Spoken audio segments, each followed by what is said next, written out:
کیا اللہ اور اس کے محبوب کی محبت کا ایسا واقعہ سنا ہے کہ محب محبوب کو ملاقات کے لیے ہی بلا لے؟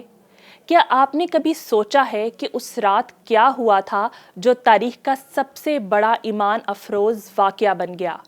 کیا کوئی انسان راتوں رات زمین و آسمان کا سفر کر سکتا ہے؟ کیا کوئی مخلوق روشنی سے بھی تیز رفتار ہو سکتی ہے؟ اور کیا ایک لمحے میں اللہ سے ملاقات ممکن ہے؟ 365 پلس کے ساتھ میں ہوں فاطمہ تحریم، اور آج ہم واقعہ معراج پہ بات کریں گے۔ یہ تمام سوالات ہماری عقل کو حیرت میں ڈال دیتے ہیں، لیکن اس رات ایک ایسا واقعہ پیش آیا جس نے عشق کی اصل تعریف بیان کر دی۔ قرآن مجید میں سورہ الاسراء کی پہلی آیت میں ارشاد ہوا ہے کہ پاک ہے وہ ذات جو اپنے بندوں کو راتوں رات مسجد الحرام سے مسجد اقصیٰ تک لے گئی، جس کے ارد گرد ہم نے برکتیں رکھی ہیں تاکہ ہم اسے اپنی کچھ نشانیاں دکھائیں۔ بے شک وہی سننے والا دیکھنے والا ہے۔ رات کا وقت تھا، مکہ مکرمہ کی گلیاں پرسکون اور خاموش تھیں، آسمان تاروں سے بھرا ہوا تھا اور ہر چیز ایک گہری نیند میں تھی۔ نبی کریم صلی اللہ علیہ وآلہ وسلم حضرت ام ہانی رضی اللہ عنہا کے مکان میں استراحت فرما رہے تھے کہ یکا یک چھت پھٹی اور جبرائیل امی اترے۔ ان کے ہمراہ دیگر فرشتے بھی تھے۔ نبی کریم صلی اللہ علیہ وآلہ وسلم کو جگا کر مسجد حرام لے جایا گیا، جہاں آپ کے سینہ مبارک کو چاک کر کے قلب اطہر کو آب زمزم سے دھویا گیا۔ بعد ازاں آپ کی سواری کے لیے ایک بہشتی جانور براق لایا گیا اور مسجد اقصیٰ کی جانب روانہ ہوئے۔ اس راستے میں آپ کو عجائبات دکھلائے گئے۔ مختلف اقوام اور مختلف لوگ اپنے گناہوں کی وجہ سے مختلف سزاؤں میں مبتلا تھے۔ مسجد اقصیٰ پہنچ کر رسول اللہ صلی اللہ علیہ وآلہ وسلم نے انبیاء کی امامت فرمائی۔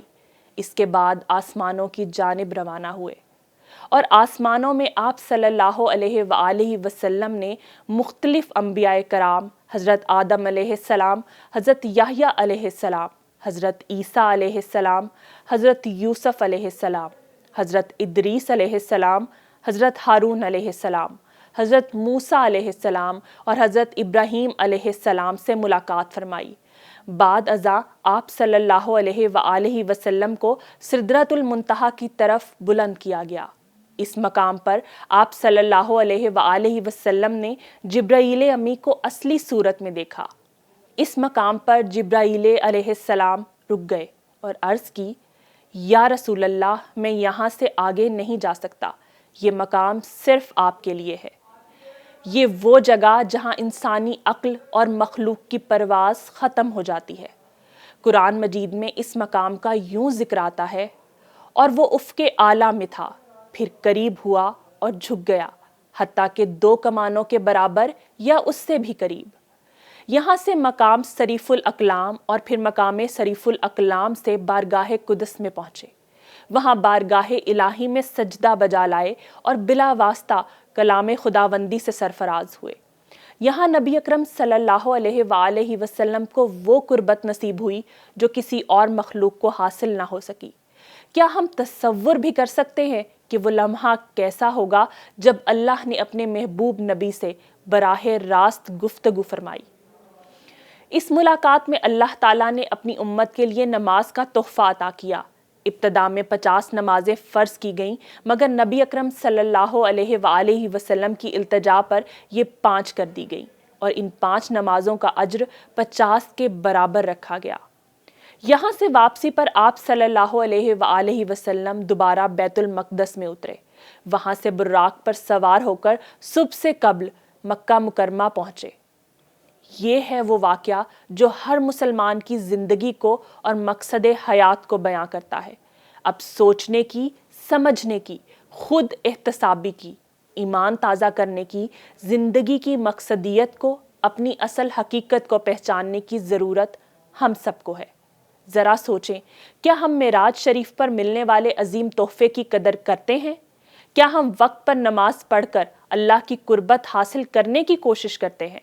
شب معراج ہمیں اللہ کی قدرت، نبی اکرم صلی اللہ علیہ وآلہ وسلم کی عظمت اور اللہ سے قربت کا سبق دیتی ہے۔ یہ واقعہ ہمیں یاد دلاتا ہے کہ بے شک اللہ تعالیٰ کی راہیں حکمت اور کائنات میں پوشیدہ راز انسانی عقل سے ماورا ہیں، لیکن اللہ اور اس کے نبی صلی اللہ علیہ وآلہ وسلم کے بتائے گئے راستے پر چلنے والے ہمیشہ کامیاب ہوتے ہیں۔ ذرا ٹھہرے اور سوچے، کیا ہم اللہ کی قربت حاصل کرنے کے لیے کوشش کر رہے ہیں؟ کیا ہم اپنی زندگی کو اللہ کی مرضی کے مطابق گزار رہے ہیں؟ کیا ہم شب معراج کے پیغام کو اپنی زندگی کا حصہ بنا رہے ہیں؟ غور کریں اور اپنے رب سے اپنے تعلق کو مضبوط کریں، شاید یہی شب معراج کا اصل پیغام ہے۔